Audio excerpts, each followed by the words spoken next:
여러분 한 주간 잘 지내셨습니까? 오늘은 10월의 마지막 날입니다. 이제 내일부터 11월이 시작됩니다. 이 10월 31일 이 날짜는 미국에서는 이 할로윈이라는 또 명절로 사람들이 기억하고 있습니다.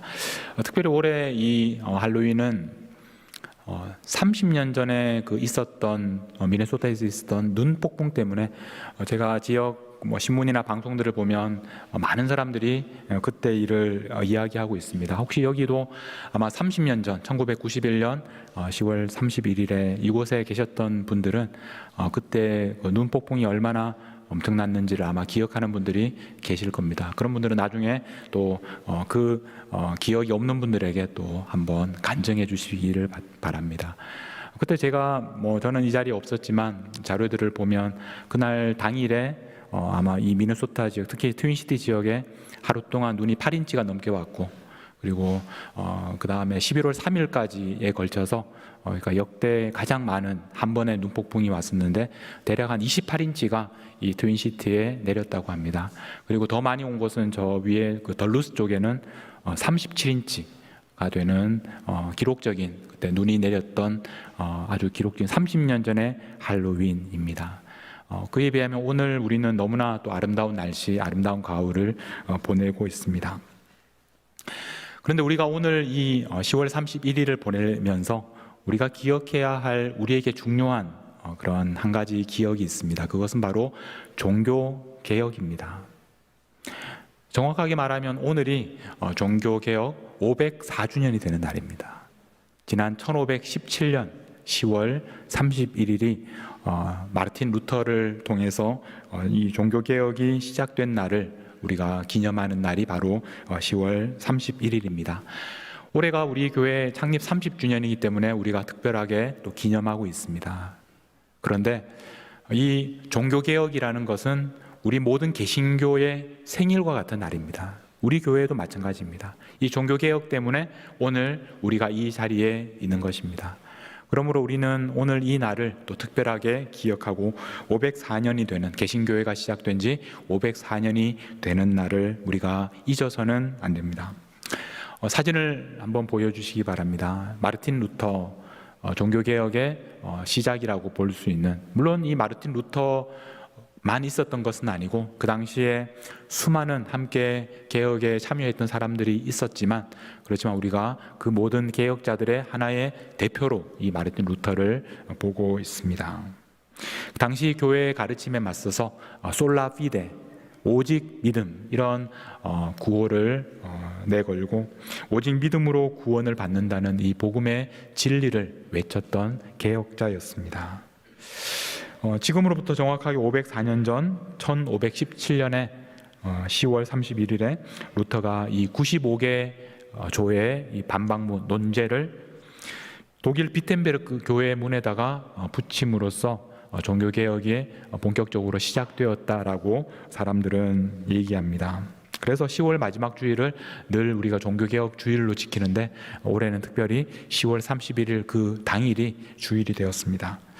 사진을 한 장 보여주시면, 지금도 여러분들이 독일에 갈 기회가 있으시면 한번 비텐베르크를 가보십시오. 거기는 이 종교개혁의 하나의 본산이었습니다. 루터가 단순히 여기에 이 교회 문에다가 95개 조를 붙였을 뿐만 아니라 그곳에 또 수많은 개혁자들이 모여서 함께 개혁에 대해서 이야기하고 어떤 교회를 만들어 가야 할 것인가, 그런 개혁에 아주 불씨를 지폈던 곳이 바로 비텐베르크입니다. 지금은 그 당시의 문은, 그 교회 문은, 나무로 된 문은 남아있지 않지만 이제 대신 철로 된 문을, 방금 그 슬라이드를 한 번 더 보여주십시오. 지금은 이제 철로 된 문을 만들어서 자세히 보시면 저 철문에다가 그 95개 조의 그 내용들을 새겨서 만들었습니다. 이때가 1517년이었습니다. 지금으로부터 504년 전이었습니다. 자, 이때로부터 3년 반이 지나서 1521년에 루터가 어디 있었느냐면 그 다음 슬라이드입니다. 이 바르트부르크라는 성입니다. 바르트부르크 성에서 이 루터가 10개월을 머물게 됩니다. 여기에 다른 일 때문에 간 것이 아니라 목숨이 위험해져서 이 개혁 운동이 시작되면서 교회 당국으로부터 생명의 위협을 느꼈습니다. 그래서 이 바르트브루크 성에서 이름을 바꾸고 또 신분을 숨긴 채 10개월을 이곳에서 숨어서 지내게 되었습니다. 이때 루터가 했던 일이 바로 성경을 번역하는 일이었습니다. 신약 성경을 이 시기에 대부분 번역했습니다. 그 다음 사진은 이 바르트브루크 성에 지금도 가시면 볼 수 있는 이 루터의 방이라는 이 방입니다. 그래서 아마도 루터가 이곳에서 이 방에서 10개월 동안 신분도 바꾸고 숨어서 신약 성경을 번역했던 곳이 바로 이 방입니다. 루터가 왜 성경을 번역할 필요를 느꼈느냐 하면 이 오직 믿음으로 구원을 받는다, 이 진리의 말씀을 사람들에게 알리기 위해서는 사람들이 자기의 언어로, 그러니까 루터 같은 경우에는 독일어로 사람들이 직접 성경을 읽어야만 한다라고 생각했기 때문입니다. 성경은 원래 구약 성경은 대부분 히브리어로 기록이 되고 또 신약 성경은 헬라어로 기록되었습니다. 그런데 이 루터 당시에는 이 성경을 사람들이 읽을 수 있도록 라틴어로 된 vulgata라는 그 성경밖에는 가진 것이 없었습니다. 다른 자신들의 언어로 된 그런 성경이 없었습니다. 그래서 그 당시 라틴어는 굉장히 그 당시에 극소수의 교육받은 사람들만 알고 있는 언어였기 때문에 이 독일에서 95%에 해당하는 대다수의 그런 백성들은 라틴어를 알지 못했고 읽을 수 없었고, 그래서 그 성경을 듣고 이해하는 데 있어서 교회의 도움을 받을 수밖에 없었습니다. 근데 루터는 성경을 자기가 직접 읽는 것이 얼마나 중요한 일인지를 알았습니다. 왜냐하면 루터 자신이 하나님의 말씀을 읽고 그 말씀을 연구하면서 지금 교회가 가르치는 그 내용이 성경과 다르다는 것을 깨달았기 때문입니다. 그래서 오직 성경, 솔라 스크립투라라는 말이 나오게 되었습니다. 그 당시 교회는 이 성경도 중요하지만 그것보다 더 권위를 둔 것이 교황이었고 그리고 전통이었습니다. 그래서 교회가 가르치는 내용과 성경과 가르치는 내용이 다른 이런 문제가 생기게 되었습니다. 그래서 그 당시에 큰 교회를 짓는데 많은 돈이 들었기 때문에 그 돈을 충당하기 위해서 교인들에게 돈을 받고 면죄부라고 해서 그것을 사면 자신이나 자신의 조상들이, 죽은 사람들이 천국에 가게 된다, 구원을 받게 된다, 그런 성경에 없는 내용을 사람들에게 가르쳤고, 그래서 교회가 아주 타락하게 된 것입니다. 루터는 오직 성경, 솔라 스크립투라 이 정신을 가지고 성경을 근거로 그 당시 교회가 가르치는 것을 정면으로 부정하면서 가톨릭 교회를 공격하면서 새로운 교회, 개신교회를 시작하게 되었습니다. 그래서 그 전통 아래에 오늘 우리가 이 자리에 있게 되었고 504년이 지난 지금 전 세계 수많은 개신교회가 또 세워지게 된 것입니다. 이렇게 루터는 10개월 동안 열심히 바르트브루크 성에서 신약 성경을 번역합니다. 그리고 10개월 후에 다시 비텐베르크로 돌아왔습니다. 그래서 그 다음에 1522년 9월에 신약 성경을 출판합니다. 독일어로 된, 지금까지 없었던 독일어로 된 신약 성경을 1522년에 출판합니다. 그 다음에는 계속해서 구약 성경을 번역해야 되는데 굉장히 방대한 그런 작업입니다. 그래서 그 일을 혼자 하지 못했고, 그 다음 사진을 한 장 보여주시면 그 당시 상황을 이제 그린 그림입니다. 가운데 있는 사람이 루터이고 그 외에도 함께 이렇게 성경을 번역하는 일을 했던 사람들이 있었습니다. 그 중에서 유명한 사람이, 왼쪽에 있는 사람이 멜랑히톤이라는 사람입니다. 멜랑히톤, 굉장히 유명한 학자였고 루터보다는 나이가 어렸지만 그 당시에 유명한, 언어적으로도 굉장히 재능이 있었던 신학자였습니다. 나중에 이 루터 교회 그 신앙 고백 중에 굉장히 유명한 아우크스부르크라는 그런 신앙 고백서가 있습니다. 그 신앙 고백서를 주도한 사람으로도 알려져 있습니다. 근데 이 사람은 헬라어도 능통하고 히브리어도 능통했습니다. 헬라어를 루터에게 가르쳐 준 사람이 바로 이 멜랑히톤입니다. 이 멜랑히토는 루터에 비해서 훨씬 더 이 언어적으로 더 뛰어난 실력과 또 감각을 가지고 있었는데, 그런데 성경을 독일어로 번역하는 일에 앞장선 것은 누구였냐 하면 바로 루터였습니다. 루터는 다른 사람들보다 더 히브리어, 헬라어를 더 잘 알아서 그 일을 시작한 것이 아니라 사람들이 독일어로 그 성경을 읽을 수 있도록 하기 위해서 거기에 대한 열정을 가지고 있었기 때문에 바로 루터가 이 일의 중심에 설 수 있었습니다. 그래서 루터는 그 당시 사람들, 독일 사람들이 어떻게 말하는지, 어떤 표현을 쓰는지를 알기 위해서 사람들이 생활하는 시장으로 가고 사람들이 살고 있는, 사람들이 대화하는 그 현장에 가서 사람들의 말을 듣고, 그래서 그 사람들이 쓰는 말을 반영하기 위해서 노력했습니다. 그래서 지금도 이 루터 비벨, 루터 성경은 그 독일의 그 언어나 또 독일의 문학에 있어서 굉장히 중요한 전환점, 아주 중요한 기여를 한 것으로 인정을 받고 있습니다. 왜냐하면 그 당시 사람들이 쓰는 말, 그 말을 반영하고 있기 때문에 그렇습니다. 그래서 이제 이런 과정을 거쳐서 1534년에 처음으로 이 독일어로 된 신구약 성경이 출판이 되었습니다. 한번 그 당시 그 성경을 한번 보여주시면 좋겠습니다. 자, 이렇게 생긴, 지금은 굉장히 귀합니다. 그 당시 1534년에 출판된 이 성경이 굉장히 귀한데, 이 성경이 처음 나왔을 때 가격이 얼마쯤 했겠습니까? 그래서 대략 그 당시 기록을 보면 이 성경 한 권의 가격은 물론 뭐 인쇄술이 발전해서 많이 저렴해졌지만 그럼에도 불구하고 그 당시 노동자들의 한 달 월급에 해당하는 돈이었습니다. 굉장히 부담이 되는 그런 금액이었습니다. 오늘 우리는 얼마나 복된 시대에 살고 있는지 모릅니다. 자, 이게 한 달 월급에 해당하는 가격이었다면 여러분 집에 있는 그 성경을 갖다 놓고 그걸 팔면 얼마나 되겠습니까? 우리는 집집마다 많은 성경들을 쌓아놓고 살아가고 있습니다. 우리말로 된 성경도 있고 또 영어로 된 성경들도 있고, 그래서 그 많은 성경들이 있는데 그 성경들을 또 이제 가지고 다니는 것도 불편해서 이제 핸드폰으로 또 온라인으로 성경을 읽을 수 있는 그런 시대를 살아가고 있습니다. 저는 오늘 여러분들과 함께 루터가 번역했던 그 성경 한 절을 소개하겠습니다. 오늘 우리가 읽은 본문입니다. 한번 다음 슬라이드를 보여주세요. 자, 여러분, 이 독일어가 나오니까 갑자기 이제 당황하시는 분들도 있고, 저는 예전에 그 고등학교 때 제2외국어를 독일어를 했었기 때문에 좀 익숙하지만 아마 독일어를 처음 또 보시는 분들도 계실 겁니다. 너무 당황하지 마시고 제가 그 옆에 우리 한글 성경과 비교해서 한번 보여드리겠습니다. 그 다음 슬라이드를 보시면, 네, 여기에 보면 우리 성경과 이 독일어 성경이 어떻게 지금 연결되는지를 보여드리고 있습니다. 우리 성경은 이렇게 됩니다. 그러므로 사람이 의롭다 하심을 얻는 것은 율법의 행위에 있지 않고, 오직이란 말은 없습니다. 믿음으로 되는 줄 우리가 인정하노라, 이렇게 되어 있습니다. 그 순서가 그래도 비교적 비슷합니다.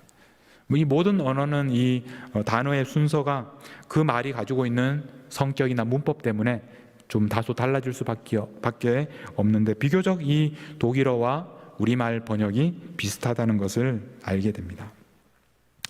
우리가 의롭다 하심을 얻는 것은 율법의 행위가 아니라 믿음으로 된다. 이것이 바로 종교개혁의 정신을 한마디로 설명하는 그런 내용입니다.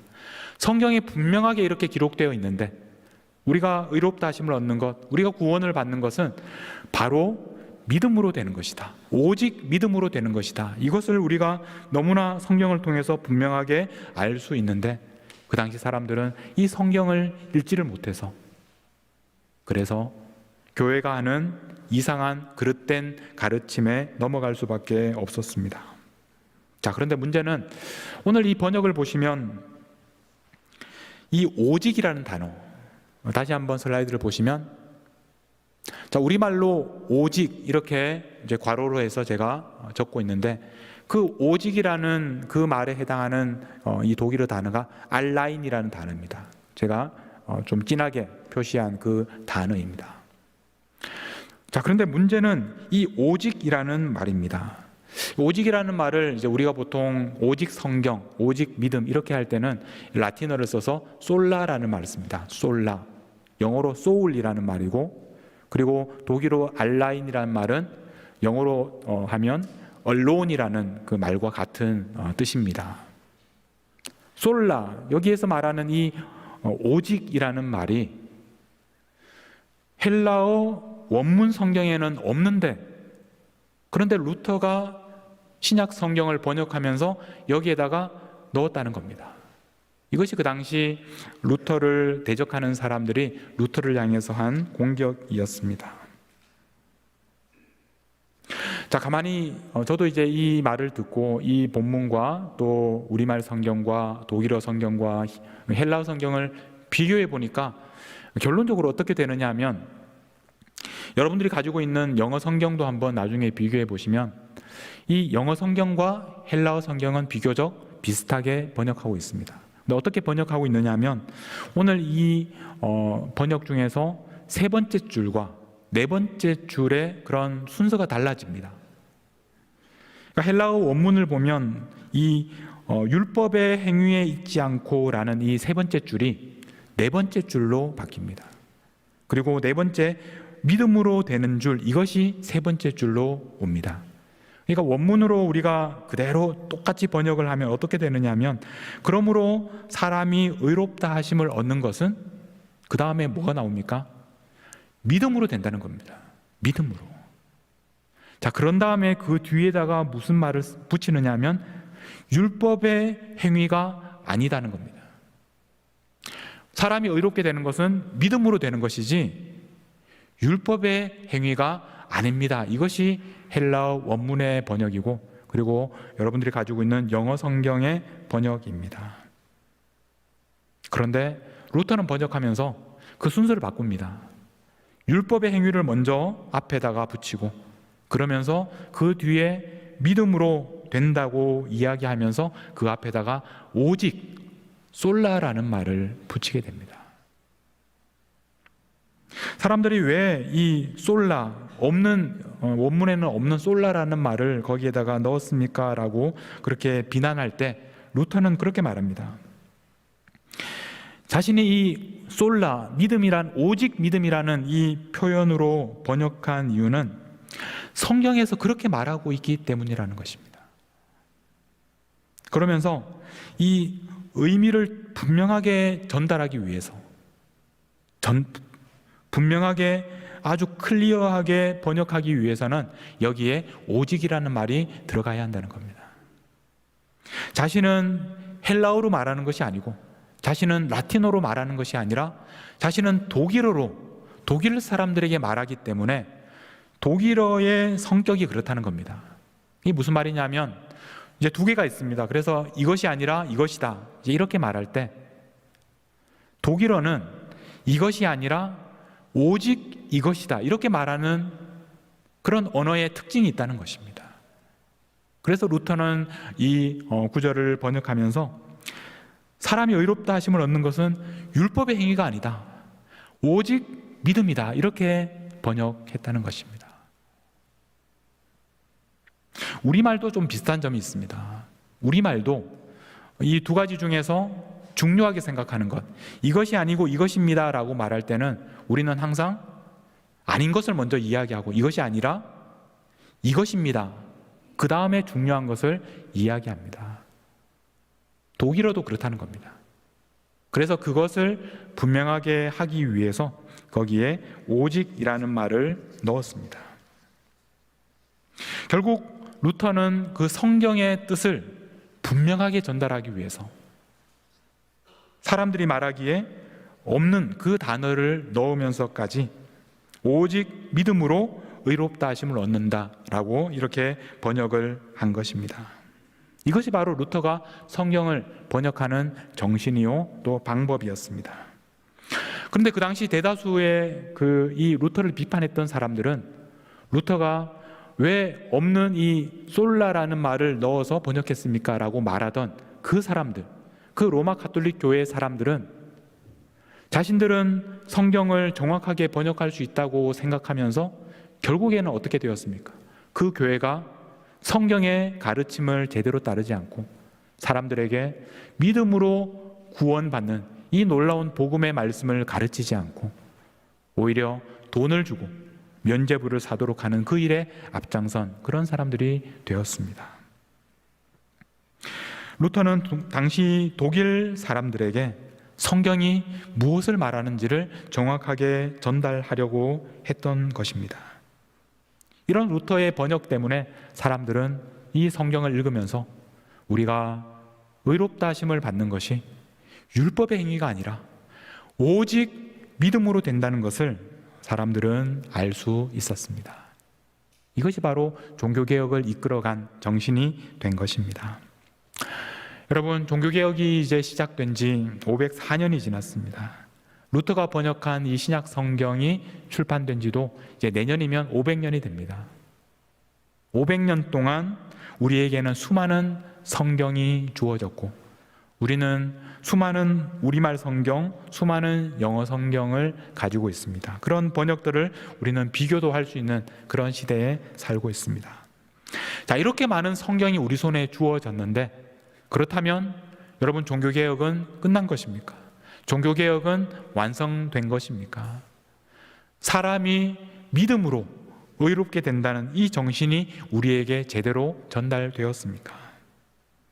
오직 성경으로 이 외침은 오늘도 완성되지 않았습니다. 오늘도 계속되어야 합니다. 우리 시대에 계속되어야 하고 또 우리 삶 속에서 계속되어야 합니다. 여러분들에게는 이 오직 성경으로라는 이 표현이 어떤 의미가 있습니까? 여러분들은 오직 성경으로 이 말씀을 붙들고 살아가고 계십니까? 여러분들이 가지고 있는 그 성경이 여러분들의 삶을 이끌어가고 있습니까? 그 성경이 여러분들에게 제대로 번역되어 여러분들이 이해하고 있는 그런 말씀입니까? 우리는 너무나 많은 성경을 가지고 있습니다. 우리가 아는 그런 쉬운 말로 번역된 그런 글로 된 성경을 가지고 있습니다. 그러나 정작 우리가 그 성경을 펼쳐서 거기에 있는 말씀이 우리 안에 들어와서 그 말씀이 나를 변화시키지 않으면 그 말씀은 그 500년 전에 독일 사람들이 알 수 없는 언어로 읽었던 라틴어 성경과 다를 것이 없다는 것입니다. 아무리 잘 번역되고 아무리 이해하기 쉬운 말로 되어 있지만 그 말씀을 우리가 읽지 않으면 그 말씀이 우리 안에 들어와서 우리 자신의 언어와 삶으로 번역되지 않으면 그 말씀이 아무 의미가 없다는 것입니다. 여러분, 우리가 하루하루 살아갈 때 우리가 걸어가야 하는 길을 어떻게 알 수 있겠습니까? 우리가 결정을 내려야 할 때 어떤 결정을 내려야 할지 우리가 어떻게 알 수 있겠습니까? 오직 성경입니다. 시편 말씀에 시편 119편에 이렇게 말씀하고 있습니다. 주의 말씀은 내 발의 등이요 내 길의 빛입니다. 내 발 앞을 비추는 등이 되고 내 길을 비추는 빛입니다 라고 고백하고 있습니다. 이 말씀이 여러분들의 고백이 되시기를 바랍니다. 우리 한번 같이 읽어볼까요? 같이 한번 읽어보겠습니다. 주의 말씀은 내 발의 등이요 내 길의 빛이니이다. 내 발의 등이요 내 길의 빛입니다. 무엇이 그렇다는 것입니까? 주의 말씀이 그렇다는 것입니다. 오직 성경으로 성경이 여러분들의 삶을 이끌어 가시도록 그렇게 하기 위해서는 우리는 성경을 날마다 읽어야 합니다. 날마다 그 성경을 읽고 날마다 그 성경이 우리에게 이해되고 그 성경이 우리의 삶 속에서 나타나야 그래야 진정한 오직 성경, 솔라 스크립추라라는 말을 실천할 수 있게 되는 것입니다. 그때야 우리가 진정한 종교개혁의 후예들이다, 우리가 이 시대의 프로테스탄트들이다 라고 말씀할 수 있게 됩니다. 우리는 날마다 성경을 펼쳐야 하고 여러분 한 구절이라도 여러분 그 말씀을 묵상하고 하나님께서 나에게 무엇이라고 말씀하시는지 들어야 합니다. 고린도후서 3장에 보면 사도 바울이 우리에게 이렇게 말합니다. 너희는 우리로 말미암아 나타난 그리스도의 편지니 이는 먹으로 쓴 것이 아니요 오직 살아계신 하나님의 영으로 쓴 것이며 또 돌판에 쓴 것이 아니라 오직 육의 마음판에 쓴 것이라. 우리를 향하여 무엇이라고 부릅니까? 그리스도의 편지라고 부릅니다.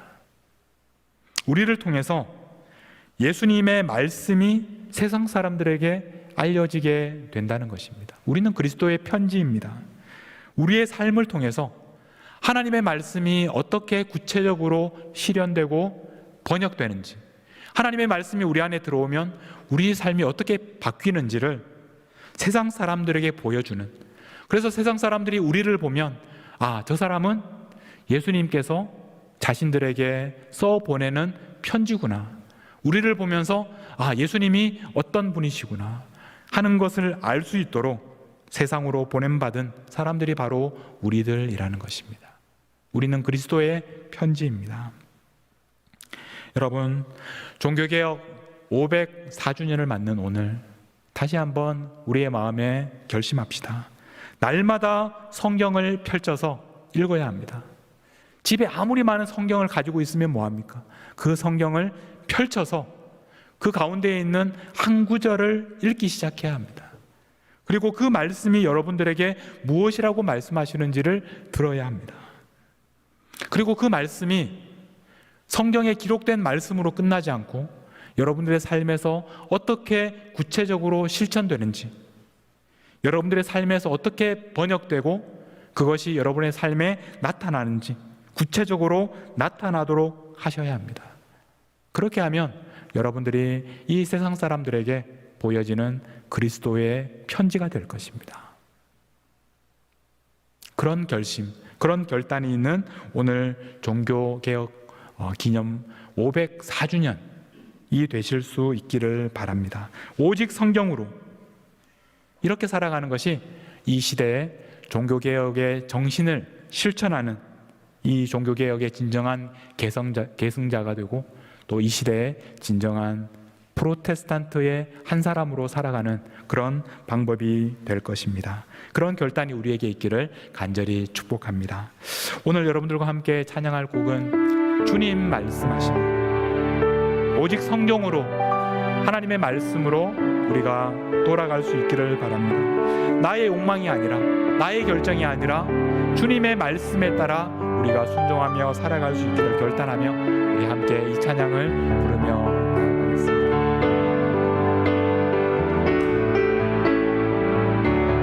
주님 말씀하시면, 주님 말씀하시면 내가 나아가리라. 주님 뜻이 아니면 내가 멈춰서리라. 나의 가고 서는 것 주님 뜻에 있으니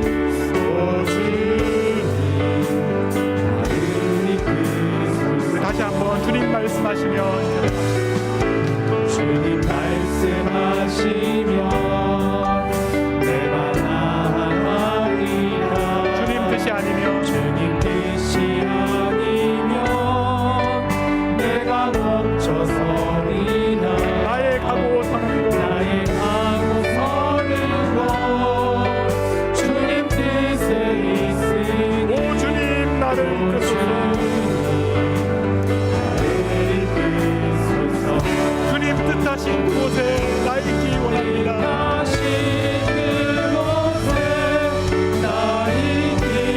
이끄시는 대로 순종하겠습니다.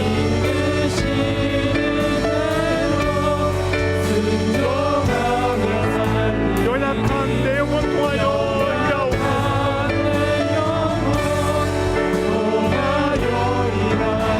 주님 나라와 그 뜻을 위하여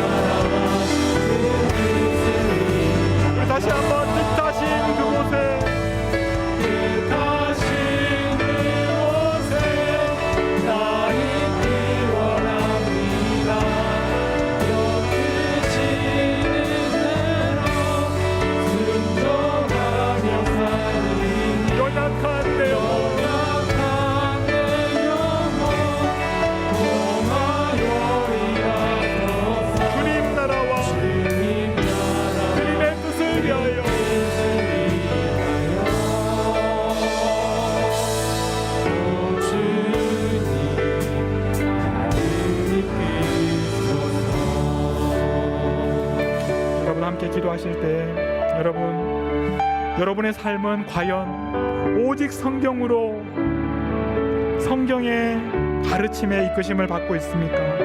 날마다 주님의 말씀을 펼쳐서 읽고 계십니까? 그 말씀이 여러분 안에 들어와서 새롭게 번역되는 일을 계속하고 있습니까?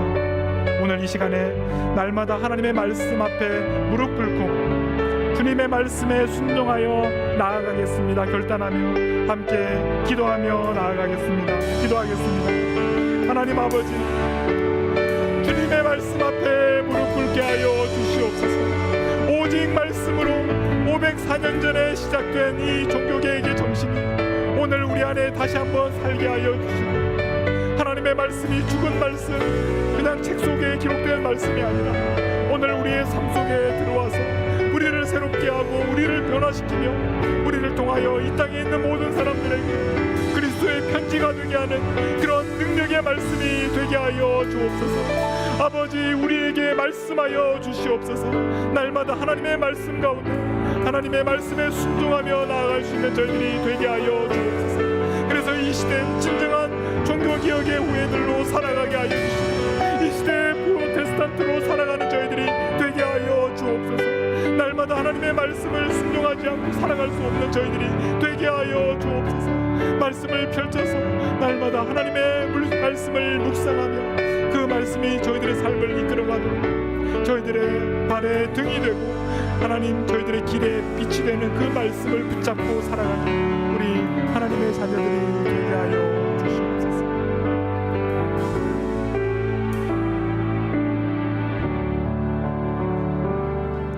하나님 아버지, 504년 전에 독일에서 루터가 오직 성경으로 라고 부르짖으면서 하나님의 교회를 새롭게 한 것처럼 오늘 504년 후를 살아가는 우리들도 오직 성경으로 이 정신을 붙잡고 우리의 삶과 우리의 교회와 이 나라와 나아가 전 세계가 주님의 말씀 앞에 무릎을 꿇을 때까지 한 사람의 프로테스탄트로 살아가게 하여 주옵소서.